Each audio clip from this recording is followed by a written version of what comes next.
Você já ouviu uma dessas expressões? Queime as naus, queime seus navios, queime a ponte.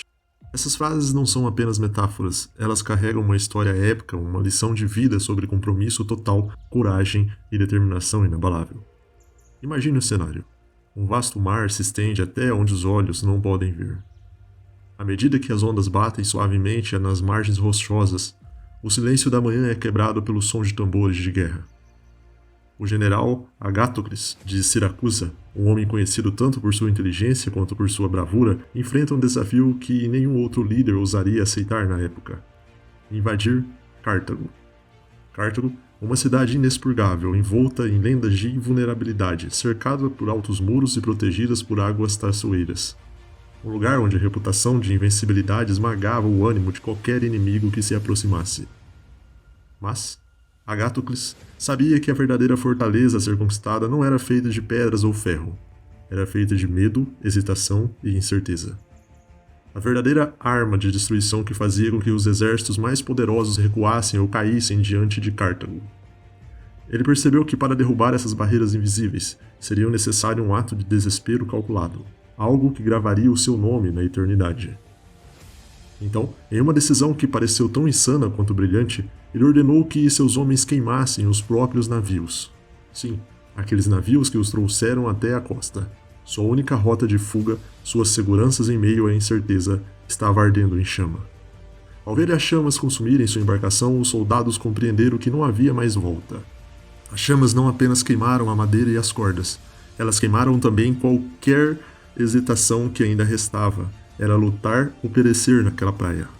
Agora só restava uma escolha: avançar ou perecer. E foi esse fogo, tão literal quanto simbólico, que acendeu uma determinação feroz em seus corações, marchando para a batalha com a certeza de que a vitória era a única opção. O exército de Siracusa fez o impossível. Pela primeira vez na história, Cartago caiu. Essa história é mais do que um relato de guerra. É uma lição para a nossa vida: queimar os navios. Isso significa eliminar todas as opções que não sejam para o sucesso. Significa colocar-se em uma posição onde o seu único caminho é seguir em frente, sem olhar para trás, sem hesitação. É sobre se comprometer de tal maneira que a derrota não é uma possibilidade, porque você a eliminou desde o início. Em quais momentos você está hesitando? Mantendo uma rota de fuga? Onde você está permitindo que o medo ou a dúvida limite as suas ações? Talvez seja a hora de queimar os seus próprios navios, cortar laços com o que é seguro e confortável e se comprometer totalmente com o que você realmente deseja alcançar. Porque no final, são esses momentos que definem quem você é e o que você é capaz de conquistar. Quando você decide seguir um grande objetivo, a primeira pergunta que deve se fazer é: por que estou aqui? Isso é fundamental para qualquer jornada, especialmente quando se trata de um projeto de longo prazo, seja um casamento, uma escolha de faculdade, optar por um emprego ou um negócio, tomar uma decisão importante no trabalho. Muitas pessoas começam seus objetivos com entusiasmo, mas ao longo do tempo perdem o ritmo, interrompem o projeto e acabam se distanciando do objetivo inicial. Isso acontece porque a maioria das vezes elas nunca realmente se perguntam: por que estou fazendo isso? Qual é o meu verdadeiro motivo para estar aqui? A dúvida, essa falta de clareza, pode ser o maior inimigo de qualquer um que deseja alcançar algo grandioso. Assim como na história o general Agatocles, que queimou seus navios para eliminar qualquer possibilidade de recuo, você também precisa adotar essa mentalidade. Quando você elimina todas as rotas de fuga, quando você decide que não há outra opção a não ser avançar, algo poderoso acontece. Você se compromete de corpo e alma. O estoicismo dá muita importância nessa ideia. A ideia de queimar o barco e se dedicar e seguir o destino sem olhar e querer voltar para o conforto, para a segurança. Nós podemos ver isso em Epiteto quando ele diz: não são os eventos que perturbam as pessoas, mas os julgamentos que elas fazem sobre esses eventos. Em Marco Aurélio, quando ele diz que temos o poder sobre nossa mente, não sobre os eventos externos. Perceba isso e encontrará força. Motivo pelo qual a incerteza sobre o futuro é irrelevante, se concentrar nossa atenção no controle da nossa mente e das ações presentes. Ideia essa compartilhada por Sêneca ao aconselhar Lucílio de que sofremos mais na imaginação do que na realidade. Queimar o barco é estar consciente de si mesmo, de quem você é, do que pode fazer. Exige uma disciplina e um autoconhecimento. Aquele que larga a praia e sonha em voltar para o barco está confuso e desnorteado, um prisioneiro de si mesmo. Eu particularmente compartilho muito de Epiteto neste canal porque suas ideias entre os estoicos para mim são as mais impactantes, muito embora não tenha sido ele a escrevê-las. Uma passagem que gosto muito é a seguinte: lembre-se de que você é o ator de uma peça, que é como o diretor quiser que ela seja, curta ou longa. Se ele quiser que você interprete um mendigo, faça o papel com perfeição.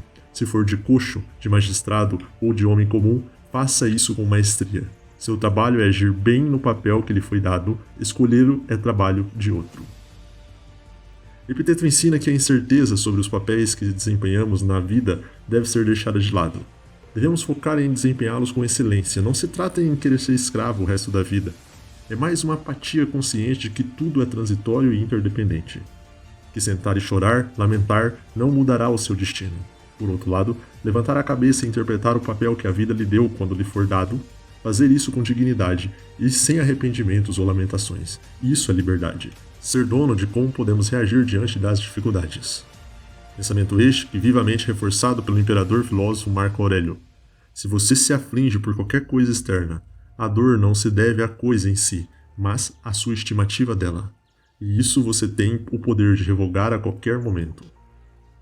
Se você não tem clareza sobre o motivo pelo qual começou, a chance de desistir aumenta. Por outro lado, se você souber exatamente o que quer e por que quer, você se mantém firme mesmo quando as coisas ficarem difíceis. Crie o seu próprio quadro dos sonhos, uma visão clara do que deseja alcançar. E mais importante, você decide queimar seus barcos, eliminar as alternativas e se comprometer 100% com a jornada. Há uma frase muito repetida na Bíblia, e eu não cheguei a contar, mas algumas pessoas dizem que ela se repete cerca de 365 vezes no seu texto. Essa frase é muito impactante, porque é justamente sobre o nosso vídeo de hoje. Simplesmente não tenha medo. O cristianismo teve a sua origem no meio ao estoicismo. Inclusive, o apóstolo Paulo foi educado por essa filosofia romana. O que em muitas ideias se misturam, um pouco mais religiosa do que outra, mas de significado muito similares. No versículo de Tiago 1 do livro de Tiago da Bíblia, ele diz às 12 tribos dispersas entre as nações: Meus irmãos, considerem motivo de grande alegria o fato de passarem por diversas provações, pois vocês sabem que a prova da sua fé produz perseverança, e a perseverança deve ter ações completa, a fim de que vocês sejam maduros e íntegros, sem que falte a vocês coisa alguma. Se algum de vocês tem a falta de sabedoria, peça a Deus, que a todos dá livremente de boa vontade, e lhe será concedida. Peça-a, porém, com fé, sem duvidar, pois aquele que duvida é semelhante à onda do mar, levada e agitada pelo vento. Não pense tal pessoa que receberá coisa alguma do Senhor, pois tem a mente dividida e é instável em tudo o que faz. O irmão de condição humilde deve orgulhar-se quando estiver em elevada posição, e o rico deve orgulhar-se em caso passe a viver em condição humilde, porque o rico passará como a flor do campo. Pois o sol se levanta, traz o calor e seca a planta, cai então a sua flor e a sua beleza é destruída. Da mesma forma, o rico murchará em meios aos seus afazeres. Feliz é o homem que persevera na aprovação, porque depois de aprovado receberá a coroa da vida que Deus prometeu aos que amam. Quando alguém for tentado, jamais deverá dizer: estou sendo tentado por Deus, pois Deus não pode ser tentado pelo mal e a ninguém tenta. Cada um, porém, é tentado pelo seu próprio mau desejo, sendo por este arrastado e seduzido. Então, esse desejo tentado concebido dá a luz ao pecado, e o pecado, após ser consumado, gera a morte. Meus amados irmãos, não se deixe enganar. Toda boa dádiva e todo bom dom perfeito vem do alto, descendo do Pai das luzes, que não muda como sombras inconstantes, pois a sua decisão ele nos gerou pela palavra da verdade, e a fim de sermos como os primeiros frutos de tudo o que ele criou. Então, antes de iniciar qualquer grande projeto, pergunte-se: estou realmente comprometido com isso? Estou disposto a queimar meus barcos e seguir em frente sem olhar para trás? Se a resposta for sim, então siga em frente com determinação. Afinal, quando você elimina as opções de recuo, você ganha força em si mesmo e luta com todas as forças contra os seus objetivos ou diante das dificuldades. E é nessa luta que você descobrirá o quão capaz você realmente é.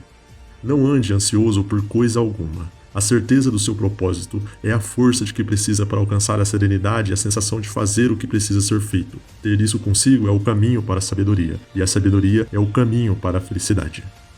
Ficamos por aqui, até a próxima. Se inscreva no canal, deixe seu comentário, seu like, acesse nosso site www.metodovalor.com.br e nos siga nas redes sociais. Um forte abraço e até a próxima. Continue no canal, tem outros vídeos que você pode assistir, outras reflexões, sempre trazendo palavras que te ajudem a ter uma perspectiva e que te façam um dia melhor.